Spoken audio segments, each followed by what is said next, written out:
Sa puntong ito, makakausap natin si Attorney Faye Singson, ang isa sa mga abogado ni Janet Lim Napoles. Magandang hapon po, Attorney. Magandang hapon din sa iyo, Maki. Attorney, nagkita na po kayo ni Ginang Napoles. Kumusta na po ba siya? I am actually on my way to OSMAC shortly. Nanggaling lang ako sa court. Hinintay nga namin yung order na inisyu ng Judge Alameda. Okay, so may information na po ba kayo, Attorney, kung anong oras ililipat ng Fort Santo Domingo si Ginang Napoles? As of now, wala pa kaming eksaktong oras kung kailan siya maaaring mailikas.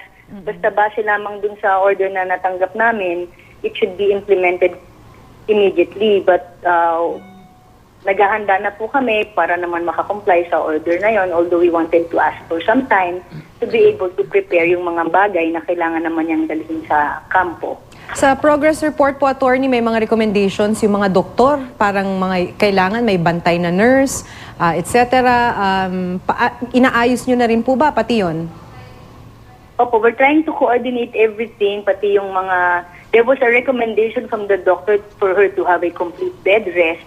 So there's this thing yung tinatawag nating commode para naman ma-minimize ang kanyang paggalaw. Okay.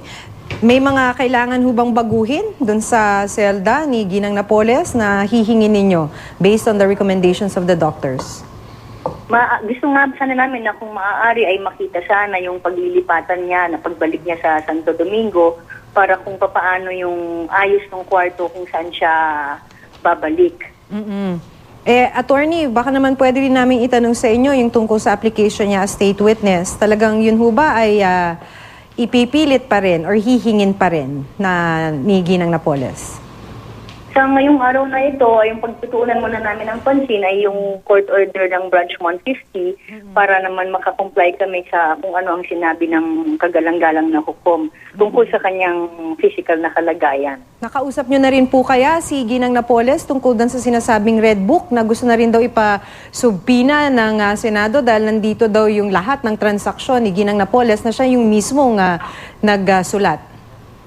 Yun nga po, hindi pa po kasi pagkagaling ko po sa korte kanina nung inantay ko po yung order ay papunta pa lamang po ako sa ospital kaya hindi pa po kami nakakapag-usap. Okay, maraming salamat po sa inyong oras, Attorney Faye Singson.